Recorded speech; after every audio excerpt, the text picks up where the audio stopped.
ஸ்ரீடிபுர வாசினம் கருணாமூர்த்தி ஸ்வரூபம் சர்வரோக தோஷ நிவாரணம் ஸ்ரீ சாய்நாதன் தரிசனம்.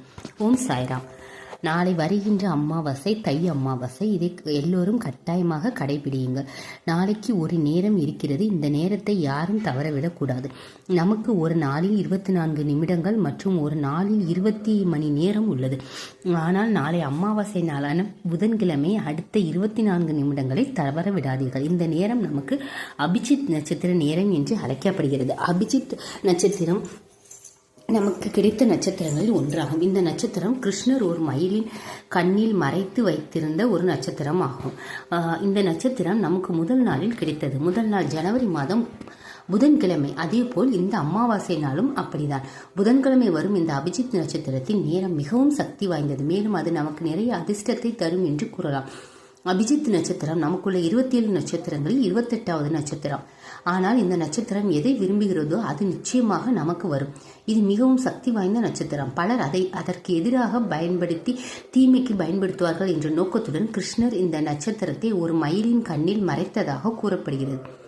இந்த காலம் நாளைக்கு நட்சத்திரம் 24 மணி நேரம், நமக்கு 24 நிமிடங்கள் இருக்கும். யாரும் நேரத்தை வீணாக்கக்கூடாது. உங்களுடைய எந்த விருப்பமும் நிறைவேறும், எந்த வேலையும் வெற்றி பெறும். இப்போது அந்த நேரம் என்ன? நாளை அமாவாசை 29/1/2025 புதன்கிழமை. நாளை காலை அமாவாசை. நமக்கு இருக்கும் நேரம் 8:08 முதல் 8:32 வரை நமக்கு இருக்கும். இந்த 8 நிமிடங்களில் இருந்து 8:32 நிமிடங்கள் வரை இந்த அபிஜித் நேரம் உள்ளது. இந்த நேரத்தில் இதற்கு முன் நீங்கள் குளிக்க வேண்டும், ஒரு விளக்கை ஏற்றி வைக்க வேண்டும். உங்களது வீட்டில் உங்கள் விருப்பத்தையும் நோக்கத்தையும் கடவுளிடம், அந்த பகவான் கிருஷ்ணனிடம் சொல்லுங்கள். உங்கள் எல்லா விருப்பங்களையும் உங்கள் நோக்கங்களையும் சொல்லி அவை நிறைவேற வேண்டும் என்று சொல்லுங்கள். பின்னர் ஒரு தட்டில் 2 விளக்குகளை தனித்தனியாக ஏற்றி வைக்கவும். நாம் வழக்கமாக வைக்கும் விளக்குகளுக்கு பதிலாக 2 விளக்குகளை தனியாக ஏற்றுங்கள். தனித்தனியாக பின்னர் நாம் எப்பொழுதும் போல தீப தூப ஆராதனைகளை காட்டுங்கள். இந்த நேரத்தில் ஒரு விளக்கை ஏற்றி கடவுளுக்கு உங்கள் பிரார்த்தனைகளை செய்யுங்கள். இந்த நேரத்தில் மயில் இறகுகளை அடிக்கடி பார்ப்பது மிகவும் நல்லது. உங்கள் வீட்டில் ஒரு மயில் இறகு இருந்தால் அந்த மயில் இறகை பார்த்து கொண்டே இருங்கள்.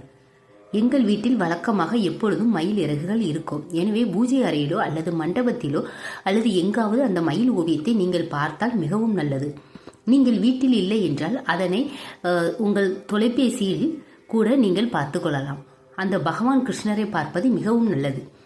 ஓம் ஸ்ரீ கிருஷ்ண வாசுதேவாய நமக என்ற மந்திரத்தை 108 முறை சொல்லுங்கள். இது கிருஷ்ணரின் 100 நாமங்களை குறிக்கிறது.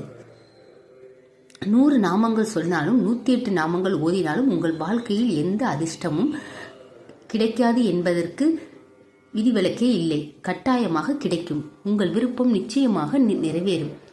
உங்களுக்கு அற்புதமான அதிர்ஷ்டம் கிடைக்கும். உங்களுக்கு நிச்சயமாக கடவுளின் அருள் இருக்கும். இந்த அபிஜித் நட்சத்திரத்தின் போது நீங்கள் ஒரு விளக்கை ஏற்றி கிருஷ்ணனிடம் பிரார்த்தனை செய்து உங்கள் நோக்கத்தை வெளிப்படுத்தும் போது அந்த நோக்கம் நிறைவேறும். அபிஜித் நட்சத்திரத்தை பற்றி நாம் ஏற்கனவே குறிப்பிட்டுள்ளோம். இந்த அபிஜித் முகூர்த்தம் ஒவ்வொரு நாளும் வருகிறது என்ற பழமொழியும் உண்டு. ஒவ்வொரு நாளும் காலை 11:45 முதல் மதியம் 12:15 வரை அந்த நேரத்திற்கு இடைப்பட்ட 1 மணி நேரம் அபிஜித் முகூர்த்தம் என்று கூறப்படுகின்றது. அபிஜித் முகூர்த்தம் ஒவ்வொரு நாளும் வருவதாகவும் ஒரு வருடத்தில் 365 நாட்கள், அதாவது 365 நாள் வருகின்றது. ஆனால் அபிஜித் நட்சத்திரம் நமக்கு எப்போது வருகிறது என்பதை நாம் தெரிந்து கொள்ள வேண்டும். நமக்கு தெரிந்தவுடன் சில பரிகாரங்களை பின்பற்ற வேண்டும். அவை அனைத்தும் நடக்க நாம் கிருஷ்ணரிடம் பிரார்த்தனை செய்ய வேண்டும். முதலில் நமக்கு அதிர்ஷ்டம் இருக்க வேண்டும் என நான் நினைக்கிறேன். இந்த காணொலியை பார்க்கும் நீங்கள் அனைவருமே அதிர்ஷ்டசாலிகள் தான். நிச்சயமாக நாளை காலை 8 மணி முதல் 8:32 வரையிலான 24 நிமிடங்கள் யாரும் தவறவிடக்கூடாது. கடவுளின் நாமத்தை தொடர்ந்து உச்சரிக்கவும், கடவுளை வணங்கவும், உங்கள் நோக்கத்தை கடவுளிடம் சொல்லவும். உங்களுக்கு எவ்வளவு கடன்கள் இருந்தாலும் அதை ஒரு தாளில் எழுதி நம் சாயின் பாதத்தின் முன் வைத்துவிட்டு உங்களது கோரிக்கைகளை கூறி இந்த அபிஜித் முகூர்த்தத்தில் வேண்டுங்கள். நிச்சயமாக உங்கள் கடன்கள் அனைத்தும் தீரும். ஓம் சாய்ராம்.